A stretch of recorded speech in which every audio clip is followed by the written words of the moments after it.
Hi, fantasy readers. This is Corinne Norton, your fellow book binger, and you are listening to the Finding Fantasy Reads podcast, where you can test out a new fantasy story every single week to find your next favorite author. Today's story is one I've been hanging on to for a while because it has a decidedly Octoberish feel. Are you a mood reader like that? I have an author whose stories get me just the right bit of spooked, so I try to hang on to them until Halloween. I'm not sure why, because I don't get into Halloween or scary movies, but the creepiness seems to fit the time of year when fall is slipping into winter. Or if you live in Arizona like me, when the unbearably hot is shifting to the pleasantly cool. This story is written by Beverly Twomey, who has worked as a used bookseller for the last 10 years, allowing her to greatly expand her personal Tolkien collection. When she's not lost in the stacks, she can be found drinking vast amounts of tea, snuggling with her 2 cats, reading fantasy novels, writing in the wee hours of the morning, and plotting ways to play more Dungeons and Dragons. Today's narrator is Paeter Frandsen, host of Christian Geek Central. Stick around to the end or check out today's show notes to see where you can find more from both the author and the narrator. For now, please enjoy Skullduggery by Beverly Twomey.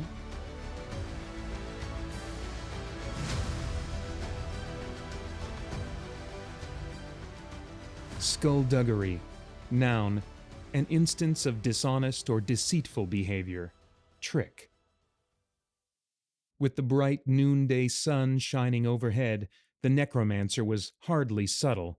Dressed in a long black cloak, the tall, slender man was an out-of-place shadow, swiftly striding across the grounds of the College of Magi.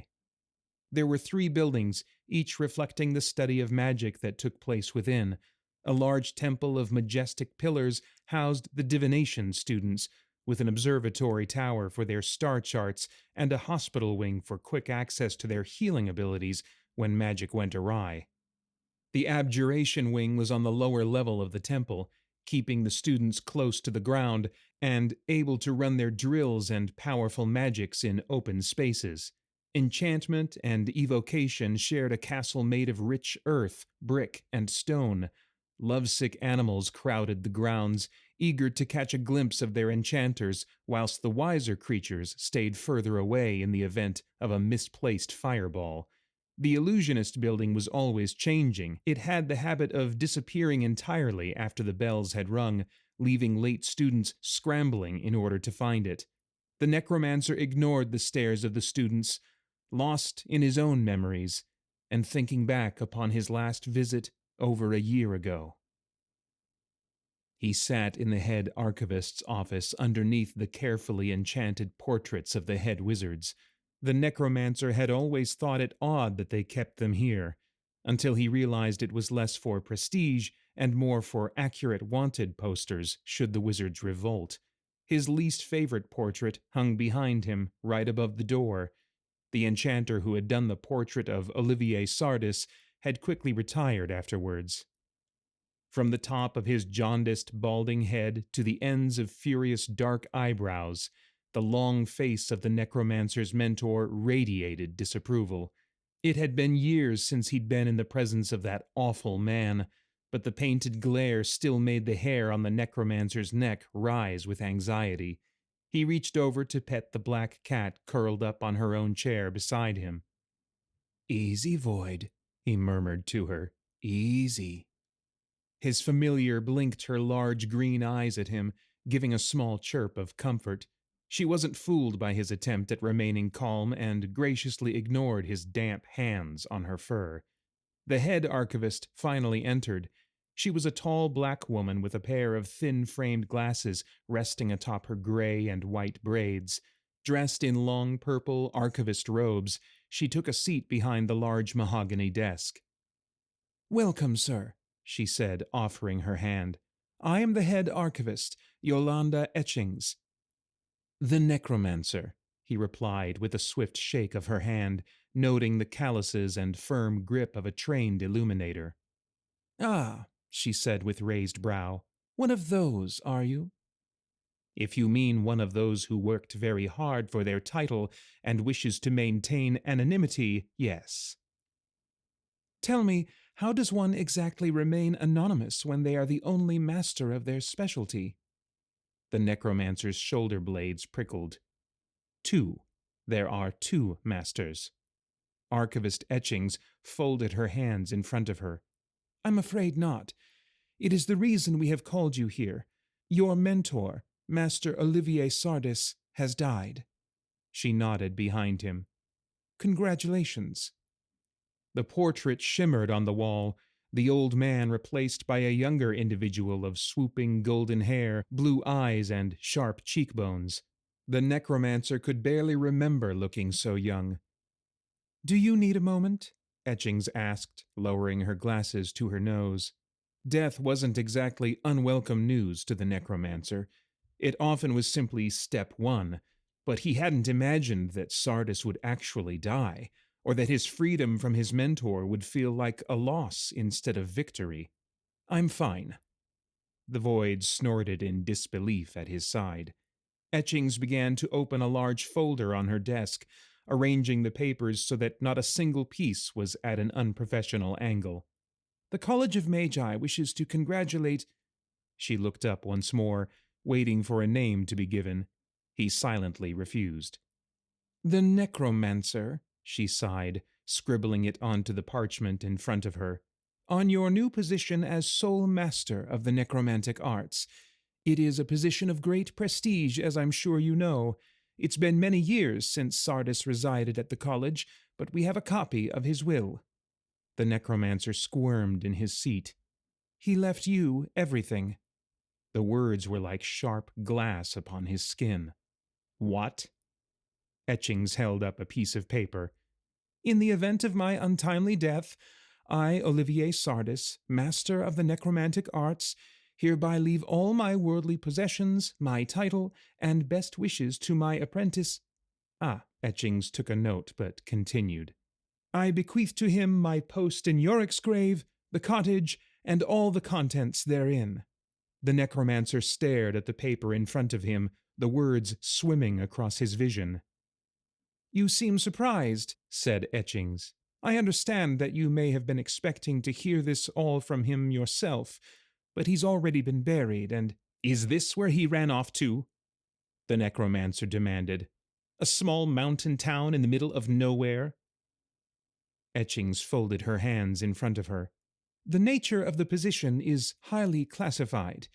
It is unfortunate that he was called away before he could finish your studies. However, you seem to have done well enough on your own. There was a sharp pitch ringing in the necromancer's ears, as if he'd stood too close to a church bell. He'd been fighting tooth and bone for 15 years to master his magic. Meanwhile, his former mentor was having a holiday. The void stood up in her chair, her back rising up with a stretch before climbing onto his own lap. She glared at Etchings, making her own disapproval known before she began to knead the necromancer's legs with careful pinpricks from her claws. The post that he has left you requires a permanent resident in Yorick's grave, Etchings explained. A temporary leave of absence can be arranged with proper notice if you should require it. I don't want it, said the necromancer through gritted teeth. Sardis was always ordering him about in life. It seemed that his mentor wished to continue even in death. I understand, said Etchings. In that case, you will need to train a replacement to fill the position. I'm a necromancer, he said, not a teacher. Etchings looked down her nose at him. Sir, with respect, you do not have a choice. The necromancer avoided Archivist Etchings' this visit. He'd come unannounced and without paperwork for his intentions, which would undoubtedly cause alarm among the scribes. In the early days, there hadn't been a need for paperwork, simply a shovel, a strong back, and a clear night with no disturbances. Eventually, necromancy advanced beyond the need for a shovel to save the backs of the scholarly magicians. As a safety measure, both for the innocent and the magicians in question, the necromantic archives were made. Hidden beneath the grounds of the College of Magi, The archives allowed necromancy students a controlled environment to poke at their cadavers in peace.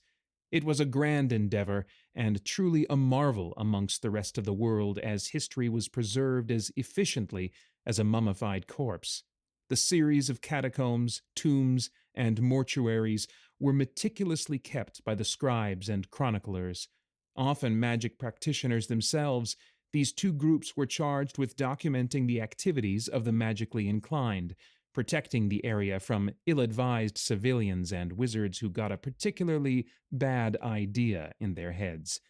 Like the necromancer, he came prepared, of course. Only a fool went underground without a familiar. With her tail curling around his ankles, the ever-vigilant void was all the necromancer would need. He began his descent, stepping down the stone steps in the middle of the courtyard. There were 9 levels of the necromantic archives, creating a massive spiral that tunneled into the earth, each circle smaller and more dangerous than the last. But first were the waiting rooms. These were simple enough. It wasn't often that other magicians passed further than this point, so the archivists made it at least comfortable. At this level, there were a few lingering beams of light, illuminating the comfortable chairs and well-worn carpets that were strewn across the stone floor. The second level contained a group of offices. The necromancer passed quickly through here, keeping his steps purposeful as he passed the wooden doors to the scribes and the archivist guards. They would not be an issue. Not for him. The third was an equally empty funeral parlor. Various rooms stretched out on either side for a variety of ceremonies, whether the deceased requested burial, cremation, or composting. This level was kept for the sake of community service. The necromancer had always loathed these assignments during his school days. He'd been faced with grief over and over again, and could never truly tell the family that he'd had a lovely chat with the deceased just the day before. One had to be careful during a funeral as well, since being anything less than comforting often caused the caskets to twitch and rumble in unsettling ways. The fourth level lay quiet, the entirety of the level a massive operating theater. Various cold seats and desks circled downward to the center, where an empty stone table lay. The necromancer lingered longer than he intended in his old classroom. The seats had never been full when he studied. Instead, he and his fellow students, only 7 others, were given front-row seats for their lectures. At the back of the room lay another staircase, already smelling of sharp acids and preservation fluids from the mortuary below. The necromancer drew his long black cloak closer around his shoulders as the chill of the 5th level set in. There was no sign of welcome in here, only strict scientific study. The rooms were locked behind panes of thin but opaque glass so that only the shadows of those inside could be seen. It was unsightly business, and the necromancer had little stomach for the recent dead. Thankfully, his goal was within reach, as at the end of the hall lay the 6th staircase. The 6th level was the true beginning of the archives. Instead of illuminators' desks, long tables lay in the center of the room with various crypts lining the walls. The air was kept dry, perfect for preservation. No one, neither student nor tutor, was allowed to bring a flask that was less than twice enchanted into this space. Here, necromantic students and morbidly curious magicians could study the less dangerous artifacts for their research. The shelves were packed. Grimoires of necromancers from ages past, with their sketches and theories, lined one entire alcove. Another shelf carried various jars of wisdom teeth, plucked from a variety of students and kept due to their excellent tonic-making properties. There was a pair of lungs, floating in fluid that breathed on their own. Guarding it all were several empty suits of once animated armor. It had taken years before anyone had gotten close enough to realize that they were animated skeletons inside. The bones were removed after a failed safety inspection. There was a set of dice said to have been carved from the bones of some terrible gambler. They were carved as to always roll poorly, costing many a student a good bit of coin. Finally, resting on top of a shelf and covered with dust, was the finger bone of Saint Marigold, often used by students as an oracle for games of spin the bone. The students would gather in a circle, spin the finger bone like a compass, and the pairing would be destined to be together. After a few less than ideal pairings erupted into horrible matches, the archives put an end to such games and privately updated their record as to which finger bone it might have been. These were all trinkets and baubles, enough to entertain a curious mind for centuries, but the real prize lay carefully hidden below. The necromancer had spent years on this level of the archives, digging through every tome for answers. He knew there was more to this magic than what Sardis had shared, and he was determined to find every last thread. But the archives were strangely lacking on anything beyond the basics of necromancy. It was as if all the deeper knowledge had disappeared along with the necromancer's mentor. It had taken him weeks to work up the courage to go to Yorick's grave, but he had. He faced death every day in his work. He could face an empty house. It was there that he'd found every single missing book from the archives, stuffed away in his dead mentor's house. Yet in all of Sardis's library, there was one artifact that his mentor hadn't stolen, the primary source for all necromantic knowledge, the most prized possession of the necromantic archives. The necromancer intended to complete his collection. He reached into his cloak to remove a parchment map. The Void hopped on top of the table beside him to get her own look. "Sixth and onward will be an issue," he said, pointing them out to his familiar. "The archivists managed to layer enough magical protections from each school. We'll have to keep our wits about us." The Void gave a low meow in agreement. "But there is a code," said the necromancer, rolling up the parchment once more. "Indeed." As a student, the necromancer had been furious with how every archivist answered the question of what magical protections are down there. Everyone would simply smile and reply, "Indeed." He'd found the parchment map in his hands, tucked away in between Sardis's personal journal and a cookbook. There, in faded lettering, he discovered what the archivists truly meant by the word. It was an acronym, or rather, an initialism. INDEED stood for each protection that those descending would encounter. "The last letter is a bit damaged," he explained to the Void as she sniffed the paper. "It looks a bit like the letter C, but it'll do." The necromancer put the parchment away and rolled up his sleeves as he scanned the walls. "First, illusion." The stairwell was hidden. It wouldn't do for students to wander off into the deeper levels of the necromantic archives by accident. In earlier times, when the number of necromancers abounded, it was often said that you could lose a person in the archives, never realizing they were lost until you discovered their corpse 100 years later. Every student, necromantic or not, had tried pulling books from the shelves to open a secret passageway. The iron sconces for various candles had to be welded to the walls with how often a curious person had accidentally ripped them off in search of a lever. The illusion was, of course, in none of these things, but carefully hidden away in the janitor's closet.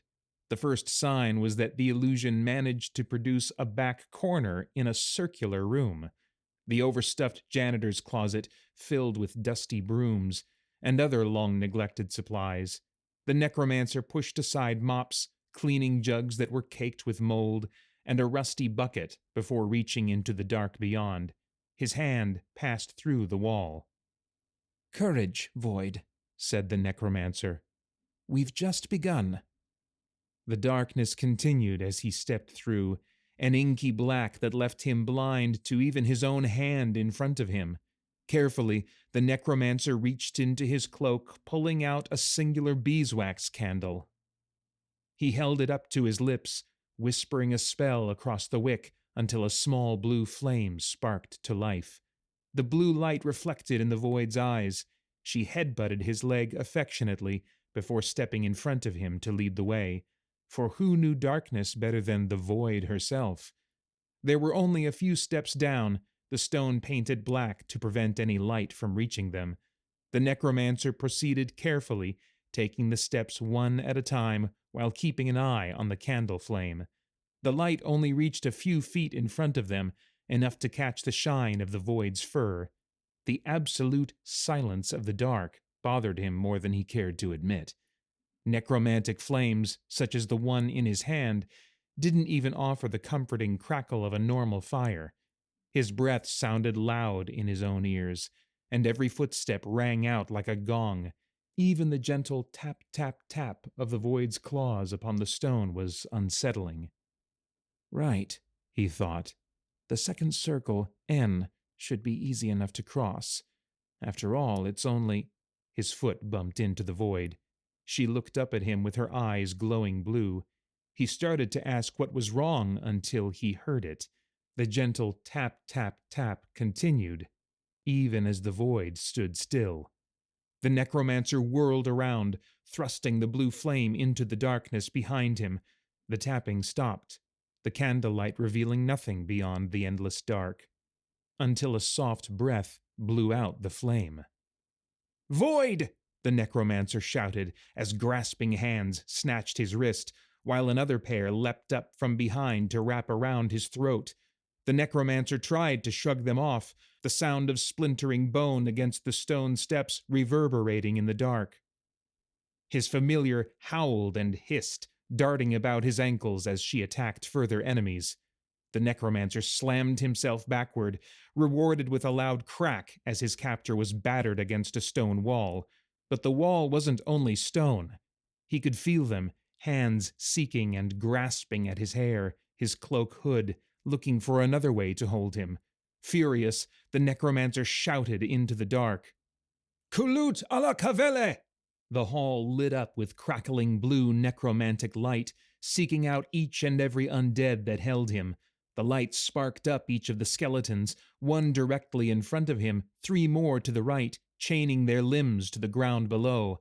A half-broken skeleton had clutched the void into its own ribcage and froze with its hands still wrapped around her. The necromancer huffed, pulling himself away from the frozen skeletal hands on the wall. He adjusted his cloak, kicking aside a chattering skull and sending it further into the dark. I will not be bested by my own magic. The second circle, N, was, of course, necromancy.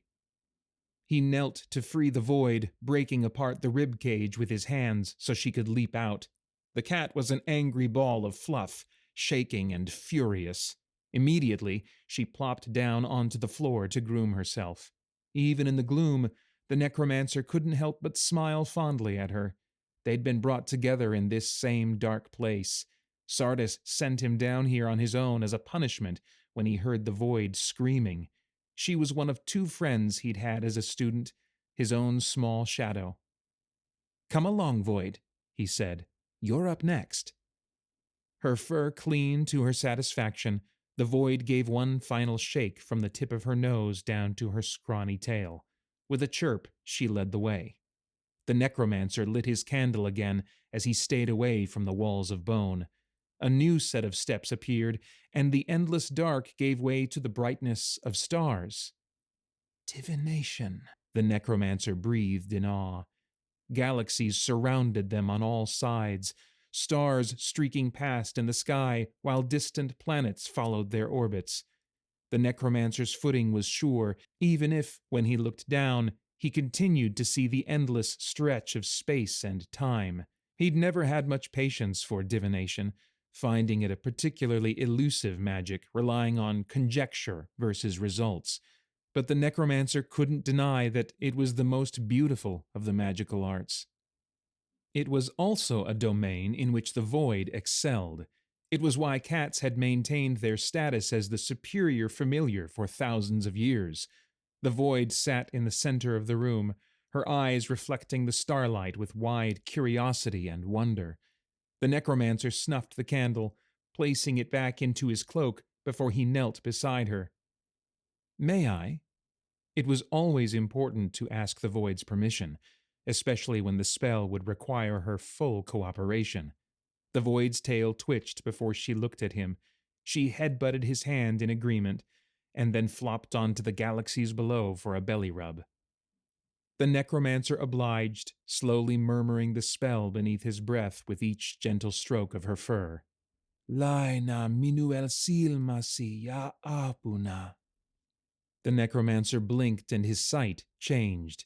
He could see himself kneeling next to the void, feel his hands still stroking her fur, but the starry skies around him had changed. The colors were dimmer, but through the darkness he could see the shapes of the walls and the edge of the spells, or rather, the void could see them. Her body still her own, the void rolled back to her feet, taking a long look around the room for his benefit. The necromancer heard her meow echo in her ears as well as his own, as she batted at his leg for him to stand. Wobbly as a newborn, the necromancer stretched his hands out in front of him so that he would catch himself if he fell. With the void's gentle nudging and meows for direction, she led him northwest. They traveled light years through space in the span of a few breaths. He borrowed the void's sight until they reached the stairs, hidden beneath the yawn of a massive black hole in space. Shaking his head, the necromancer dropped the spell, his sight rushing upward and back into his own eyes. The void had leapt up next to him, perching on a shelf he could no longer see. Instead, it looked as though she was sitting on top of a large ringed planet. Good girl, he said, scratching her behind the ears. Best girl. Next up in the code of Indeed was the E's. The E's, blast them, with absolutely no indication as to what would come first. He had studied evocation and mastered the elements of fire, water, earth, and air, rudimentary magics that every basic magician began with until their specialties appeared.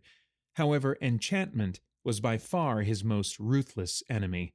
A mixture of compulsion and charm effects, such magic repulsed the necromancer.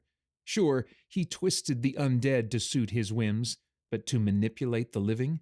That was a step too far.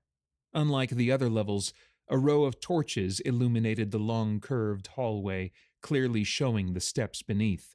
The necromancer sniffed with disdain. Of course they would want to show off their never-ending enchantments. The void shrugged in return, padding softly in front of him and wisely keeping to the center of the hall. They walked for a while, the hall curving downwards. It was only after the third or fourth circle that the necromancer stopped. Wait, he said, carefully reaching towards the wall with a piece of chalk. He scratched the quick shape of a bird on the wall. There's something wrong. This time the necromancer counted the steps. 8, 9, 10, 11, 12, and at the 13th step, his sketch of a bird appeared once more. He went around once more just to be certain, but as the bird appeared a second time, he knew.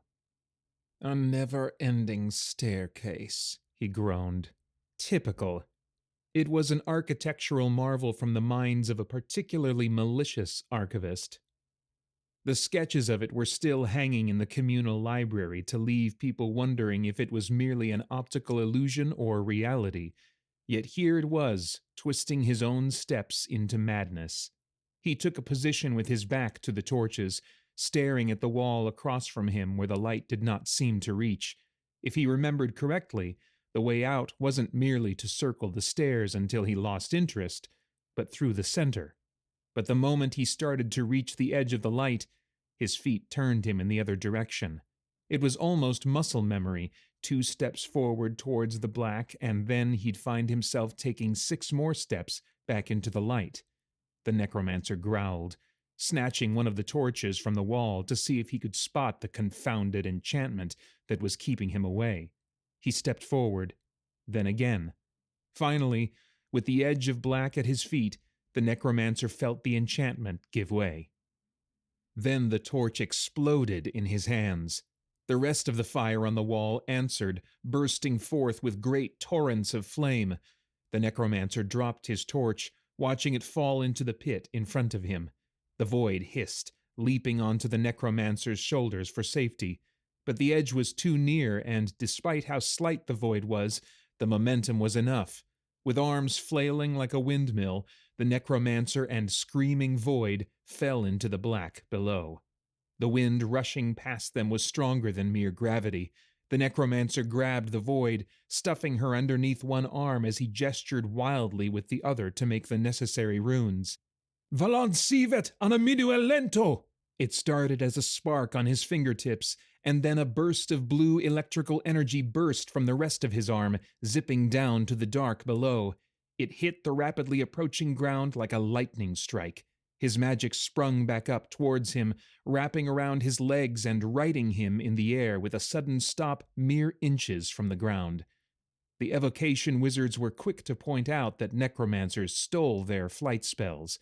The necromancers reminded them that if there was a loose skeleton horde, you would want them to arrive sooner rather than later. The necromancer's hands were shaking as he landed.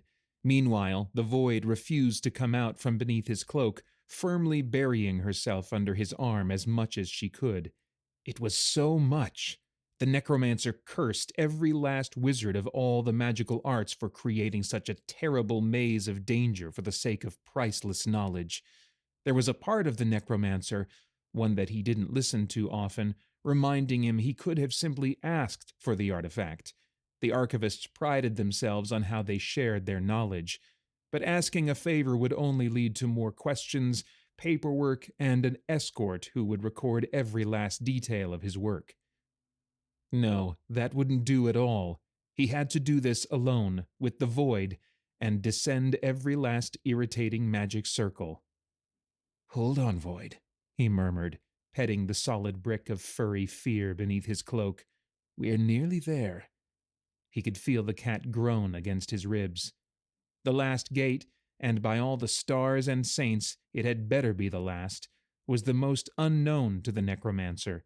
The code of Indeed indicated that the final trial would be another divination circle, but as he cautiously stepped forward into the dark, conjuring up a blue flame onto yet another candle, there wasn't a single glimmer of a star. Instead, the darkness faded away into a foggy, gray gloom. The necromancer couldn't quite pinpoint where the light source came from, but even with the stones beneath his feet, he could have sworn that he stood in the middle of a bog. His footsteps echoed against some unseen walls, and slowly, ever so slowly, the fog gave way to tall, looming shadows on either side of the room, stretching out beyond his sight. "Void," he whispered, "we've made it." The necromantic archives, the true and forbidden realm of history and legend, lay before him. Towering to the right of him, pressed into some imaginable corner, was the skull of a giant, with eye sockets wide enough to drive a cart through. Rows of upright coffins with glass lids lined the shelves, each skeleton and cadaver resting in undisturbed slumber. The necromancer wandered past long-dead kings and queens, sorcerers of old whose magic still flickered like dying embers beneath the glass, and creatures far beyond imagination, from an extinct Tasmanian tiger, a preserved set of griffin wings, and a row of skulls from deep-sea crocodiles with obsidian teeth. The void squirmed in the necromancer's arms until he released her. Plopping on the floor, she gazed up and around, taking in the sights.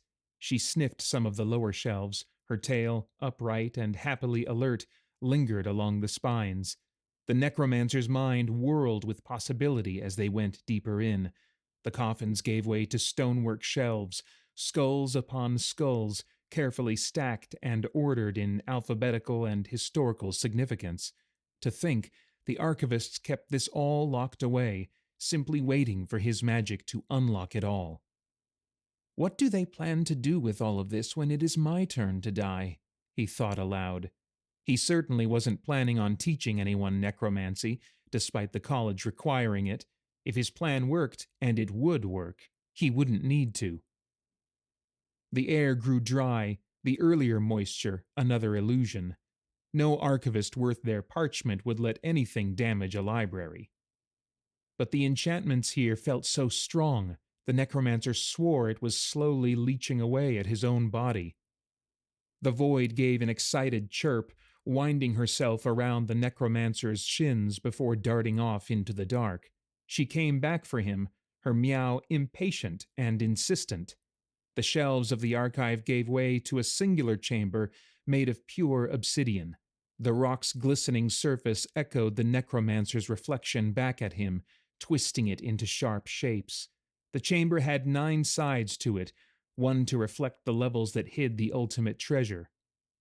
The walls were bare, and dust lay heavy upon the ground, indicating that it had been centuries, if not longer, since anyone had dared breathe here. In the center, barely visible in the darkness, was an engraved outline of a coffin. The necromancer snapped his fingers, illuminating the long abandoned sconces along the wall and lighting the chamber in electric blue.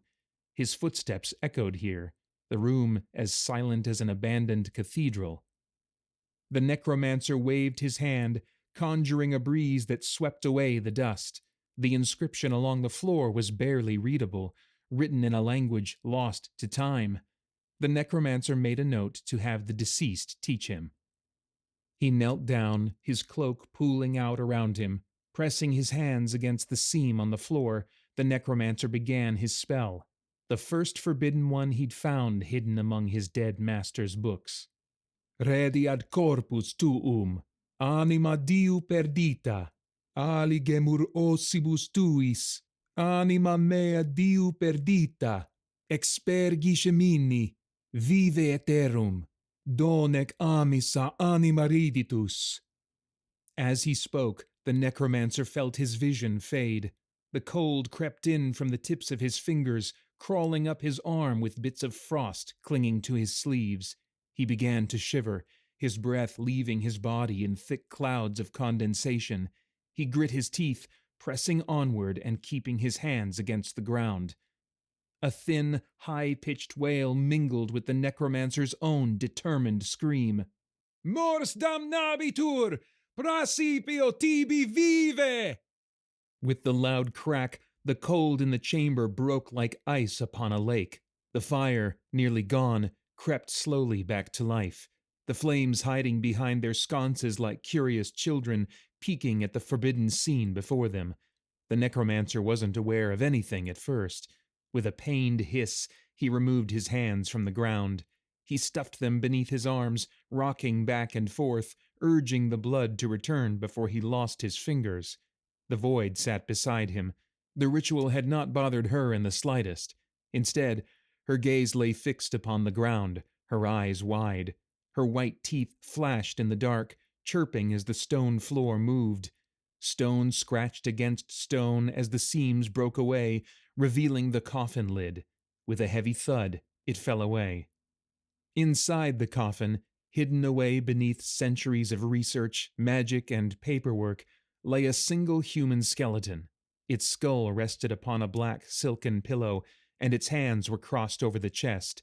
It was alone and unadorned, with the usual abundance of treasure long gone.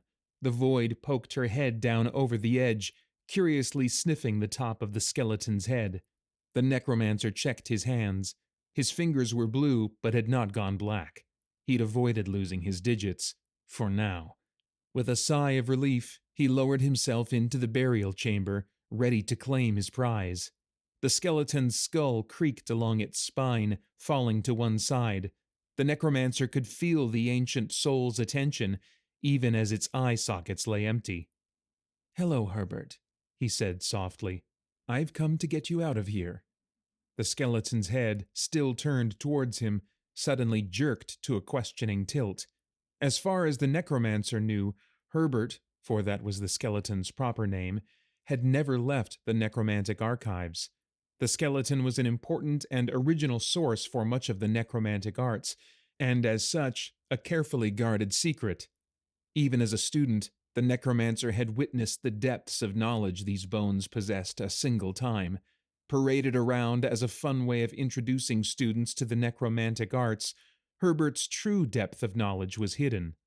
For who else could better warn against the forbidden rituals of necromancy than the one who'd experienced them firsthand?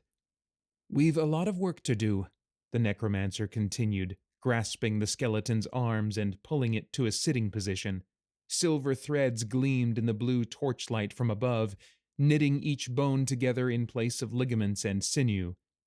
and you're just the person I need to do it. The necromancer reached into his cloak, revealing an additional layer of carefully threaded netting.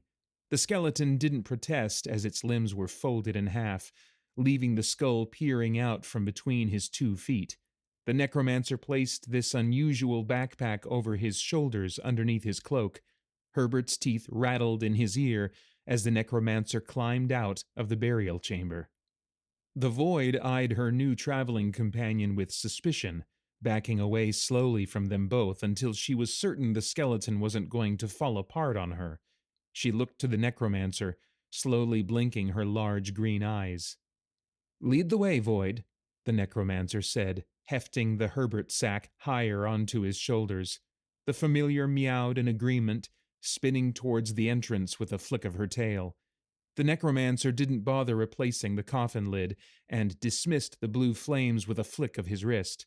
There were a number of moral quandaries in the profession of necromancy, but theft wasn't one of them.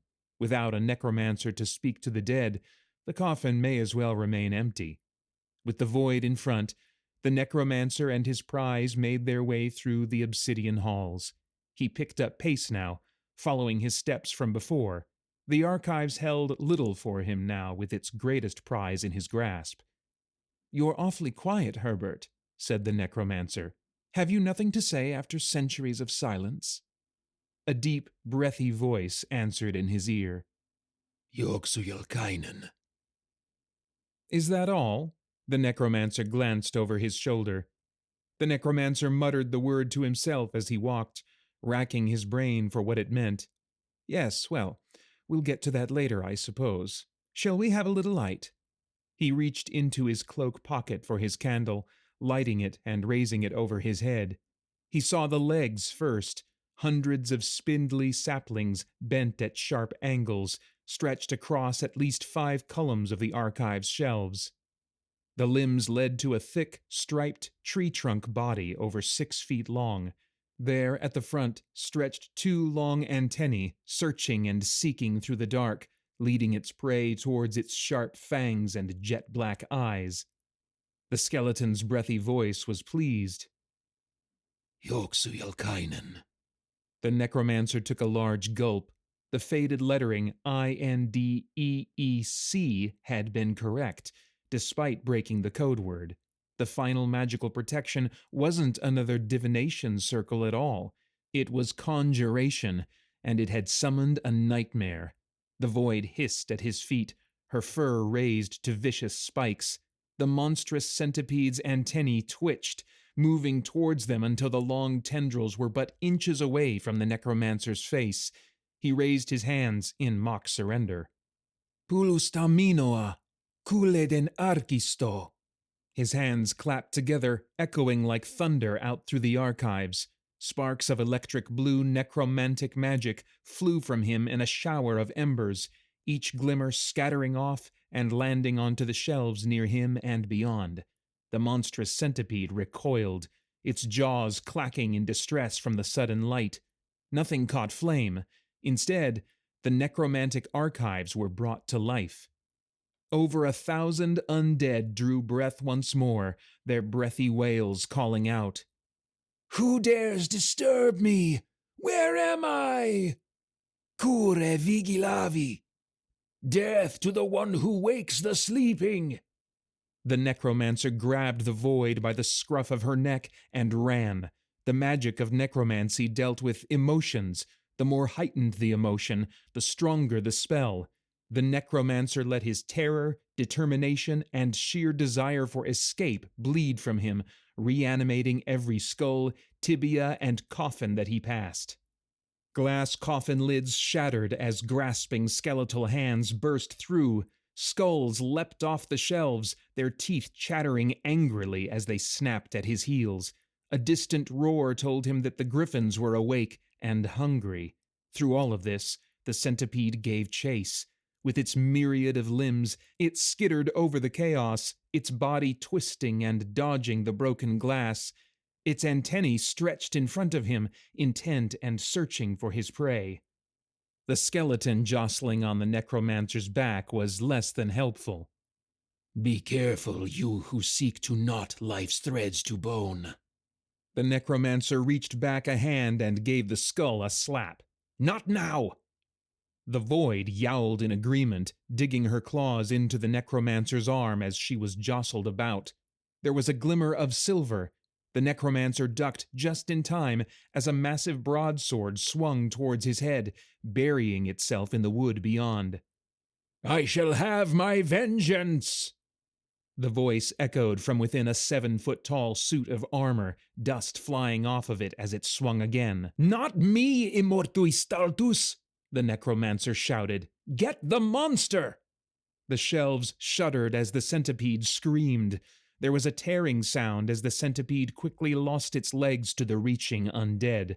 A dark shadow swooped overhead, sending dust flying with the gust from its glittering black wing. It slammed into the monstrous centipede with a screech of its own, knocking it off the tops of the shelves. The dead were waiting on the ground below. The necromancer shoved the suit of armor towards the fray and kept running until the chaos behind him fell silent as the fog consumed him. For several steps, he could only hear his labored breathing. The dead were not usually so lively. He took his flask from a cloak pocket, gulped down the water inside, and wiped his chin as he walked. Herbert began to speak again. Thwack, toss, thump, thud. Thwack, toss, thump, thud. The blasted skeleton was mimicking the sound of a gravedigger's shovel. If your goal is to frighten me, the necromancer said through gritted teeth, it won't work. Down, down to underground, 6 feet under, soil to drown.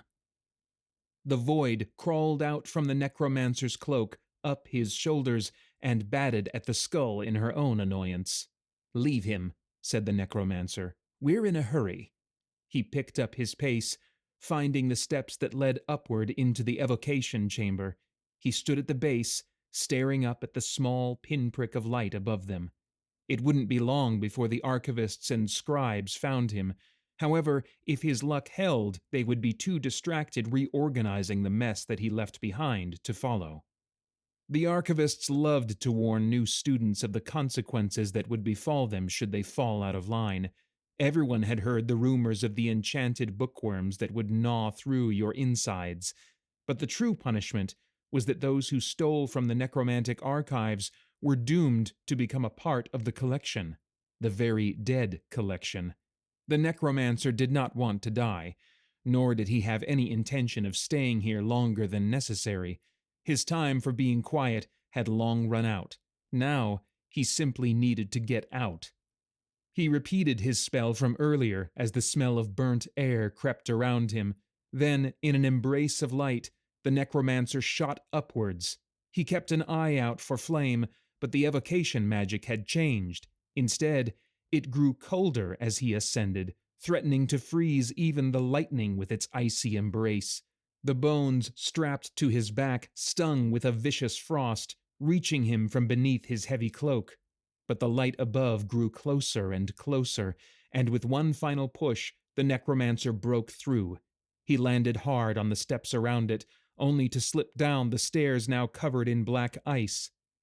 His fingernails scrapped and scratched at the surface before he finally came to a halt with his feet still dangling over the edge of the hole he'd flown out of.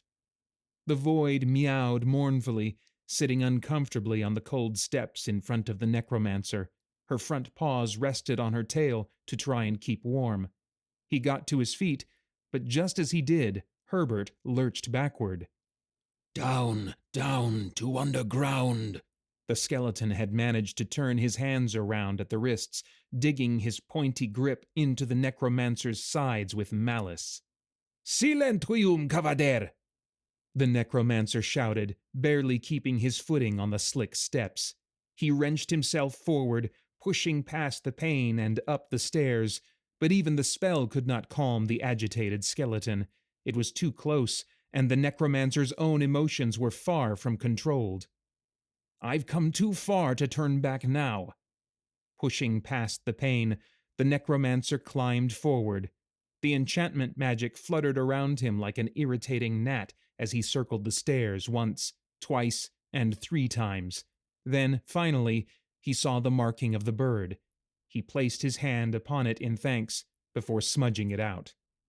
"Void," he said as the stairway turned into stars. "We don't have much time." The void meowed in agreement, her voice echoing among possibilities and time. She took hold of his cloak with her teeth, leading him onward as if he was a wayward kitten. It was dizzying to see the endless stretch of stars. Galaxies shrank and grew, suns were born and then sucked away into oblivion. The necromancer felt so very, very small. Was he certain of what he was doing? Would it even matter? This skeleton was proving more trouble than it was worth. What if Herbert was just another dead end? What if he'd done all of this for nothing? The questions prodded at his mind, slowing him down until he came to a stop. A sudden, unyielding wave of apathy and melancholy flooded his senses. The void's angry screams were distant, but her teeth were still sharp. With a flash of bright white fangs, the void bit down on the necromancer's calf. With a hiss of his own, the necromancer recoiled and came back to himself. He bent down to scoop up his familiar, pressing his face into her inky black fur. "Thank you, Void." The cat squirmed in his grasp, eager to be let down and on their way. "I don't know what came over me," he said, glancing over at the unusually silent skeleton over his shoulder. The void meowed in his face, her ears twitching back to listen to something up ahead. With his mind his own again, the necromancer set the void back down into space. He kept his eyes trained on the black void at his feet, following the small, moving black hole through the dangerous starry tides. He heard them when he reached the stairs. There was shouting, the sound of clattering bones, and bursts of fire. The reason for his sudden apathy became clear. The magic of the archivists and scribes was carefully guarded from all magically inclined students, for obvious reasons. They preferred to call it a science, but the necromancer had felt their demonstrations before. If a necromancer's power was in their emotions, then the scribes sought to muffle them like a blanket over a flame. The archivists were coming. They must have realized something was amiss, some deep-set alarm that allowed them to know what was taking place in the furthest levels of the archive. "Some bury their secrets," Herbert said. "Some secrets bury us." Thinking quickly, the necromancer pulled up his hood over his own head and Herbert's. If the archivists hadn't made it any further, it meant that they were still kept busy by the skeletons of the necromantic protections up ahead. He intended to keep them busy. The necromantic protection circle was in chaos. 6 archivists were battling the skeleton horde. With their traditional staves and one smart enough to wield a sword, they were holding their own, but barely. It was easy enough to leap into the fray. The necromancer took hold of one skeleton by the collarbone, making a show of pulling it off on an archivist before throwing it haphazardly into another that had just gotten free. He helped the archivist, a young man in his early 20s, to his feet. "There's too many of them," he told him. "You have to leave now." It was at this time that Herbert decided to join in. The necromancer shouted out in pain as the skeleton's grip pierced his sides again. With no muscle to lend him any strength, Herbert resorted to scrabbling at it, scratching at the necromancer's back like a rabid animal. "Thieves and liars, the 8th circle waits for you." The necromancer fell backwards, staggering away from the archivist. "Get out, you idiots! Get out!" He needed to escape, and fast. It had been years since the archives had hosted a necromancer. He hoped that meant they couldn't tell one spell from another. "Chorte pro me mortui, da miare." The spell quickly took hold, renewing the skeleton's fight against the archivists. Skulls cracked back into place, crushed finger bones reformed, and the telltale blue light of necromancy shone brighter in their empty sockets. "Come, Void!" the necromancer cried, running away from the fray. He took the stairs 2 at a time, willing himself to remember despite the dark. He stumbled over a metal bucket as he broke through the illusion, sending it flying down the stairs with loud metallic clangs. He was so close now. He ran through the 6th level, past the frosted glass in the 5th level, up to the 4th, where the echoes of his frantic footsteps rang out as loud as a church bell. He ran past the empty funeral parlors of the 3rd floor, ran through the offices on the 2nd, ignoring the shouts for him to stop. The 1st level flew by in a blur as his focus lay on the beam of light at the top of the final set of stairs. Herbert's grip loosened, the spells of the archives fading, as he offered one final warning. Death always comes for its own. Not for me. The necromancer went towards the light until it encompassed him entirely.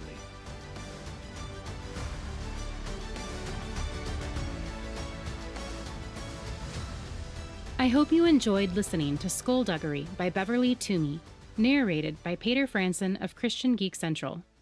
If you want to read more by Beverly, go to bevtwomey.wordpress.com to find more of her books. If you sign up for her newsletter, you'll get an ebook copy of the story you heard today, but you'll also want to check out her debut novel, which just released this month, called The Necromancer's Apprentice, which obviously brings back the mysterious necromancer from today's story, along with a young boy desperate to bring back his mother. If you enjoyed listening to Paeter narrate the story, you might also enjoy listening to his audio dramas at spiritblade.com or his podcast, Christian Geek Central, where he discusses movies, video games, and all things enjoyed by self-proclaimed geeks from a Christian worldview. Beverly's story is one of the many applications that has shown up in my inbox. I love being able to share stories from authors who have applied, because they tend to be the most excited to have their story featured. If you've wanted to hear your story come to life with narration, please consider applying. Or if you have a favorite author who you think I should feature, please send in recommendations. I have links in the show notes to help you find the form for applications and the contact form for recommendations. As always, thank you all for listening, and happy reading.